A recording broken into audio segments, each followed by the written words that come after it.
Hi friends, നമുക്കിന്ന് ഇറച്ചിക്കറിയുടെ അതേ ടേസ്റ്റിൽ കുക്കറിൽ എളുപ്പത്തിൽ സോയാ ചങ്ക്സ് കറി എങ്ങനെയാണ് തയ്യാറാക്കിയെടുക്കുന്നത് നോക്കാം.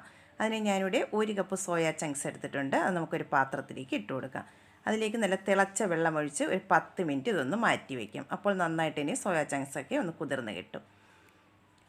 ഇതിപ്പോൾ നന്നായിട്ട് ഇനി ഒന്ന് കുതിർന്ന് വന്നിട്ടുണ്ട്. ഇനി നമുക്ക് ഈ വെള്ളം കളഞ്ഞതിന് ശേഷം 2-3 വെള്ളം പച്ചവെള്ളത്തിൽ കഴുകിയിട്ട് നന്നായിട്ട് കൈ കൊണ്ടൊന്ന് പിഴിഞ്ഞിട്ട് എടുക്കണം.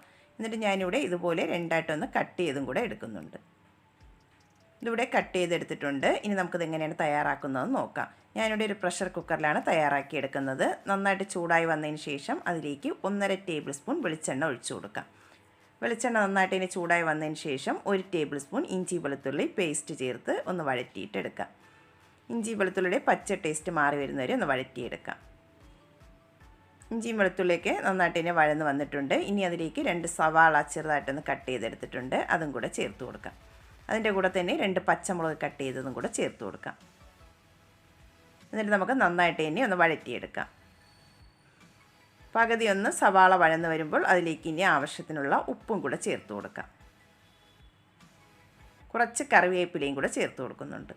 എന്നിട്ട് വീണ്ടും നന്നായിട്ട് തന്നെ ഒന്ന് വഴറ്റിയെടുക്കാം.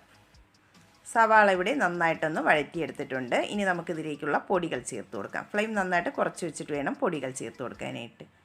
1/2 ടീസ്പൂൺ മഞ്ഞൾപ്പൊടി, 1 teaspoon Kashmiri chilli powder, 2 teaspoon മല്ലിപ്പൊടി, 1/2 ടീസ്പൂൺ പെരിഞ്ചീരകപ്പൊടിയും 1/4 ടീസ്പൂൺ ഗരം മസാലയും കൂടെ ചേർത്ത് കൊടുക്കാം.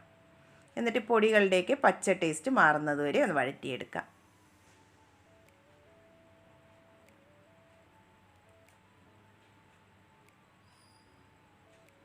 പൊടികളുടെ പച്ച ടേസ്റ്റൊക്കെ ഒന്ന് മാറി വന്നിട്ടുണ്ട്. നമുക്കിനി ഇതിലേക്ക് ഒരു തക്കാളി കട്ട് ചെയ്തതും കൂടെ ചേർത്ത് കൊടുക്കാം. എന്നിട്ട് ജസ്റ്റ് ഒന്ന് മിക്സ് ചെയ്തെടുത്താൽ മതിയാകും. തക്കാളി ചേർത്ത് ജസ്റ്റ് ഒന്ന് മിക്സ് ചെയ്തെടുത്തിട്ടുണ്ട്. ഇനി അതിലേക്ക് നമ്മൾ കട്ട് ചെയ്ത് വെച്ചിട്ടുള്ള സോയാ ചങ്ക്സും കൂടെ ചേർത്ത് കൊടുക്കാം. സോയാ ചങ്ക്സും കൂടെ ചേർത്തതിന് ശേഷം നന്നായിട്ട് ഇനി വീണ്ടും ഒന്നും കൂടെ ഒന്ന് മിക്സ് ചെയ്തിട്ടെടുക്കണം. ഇതിവിടെ നന്നായിട്ടൊന്ന് മിക്സ് ചെയ്തെടുത്തിട്ടുണ്ട്. ഇനി ഇത് വേകാൻ ആവശ്യമായിട്ടുള്ള വെള്ളം ഒഴിച്ചു കൊടുക്കാം. ഞാനിവിടെ 1 കപ്പ് വെള്ളമാണ് ഇതിലേക്ക് ഒഴിച്ചു കൊടുത്തിട്ടുള്ളത്. എത്രയാണ് ഗ്രേവി വേണ്ടത് അതിനനുസരിച്ച് വെള്ളം ഒഴിച്ചു കൊടുക്കാവുന്നതാണ്.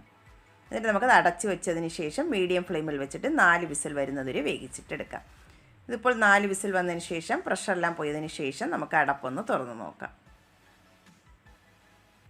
സോയാ ചങ്ക്സ് കറി ഇവിടെ റെഡി ആയിട്ടുണ്ട്. നന്നായിട്ട് ഇനി ഒന്ന് മിക്സ് ചെയ്തെടുത്താൽ നല്ല ടേസ്റ്റി ആയിട്ടുള്ള സോയാ ചങ്ക്സ് കറി റെഡി ആയിട്ടുണ്ട്. ചോറിൻ്റെ കൂടെയും ചപ്പാത്തി കൂടെയും ഏതിൻ്റെ കൂടെ വേണമെങ്കിലും കഴിക്കാൻ പറ്റിയ നല്ല ടേസ്റ്റി ആയിട്ടുള്ള കറിയാണ്. എല്ലാ പേരും ഒന്ന് ട്രൈ ചെയ്ത് നോക്കിയിട്ട്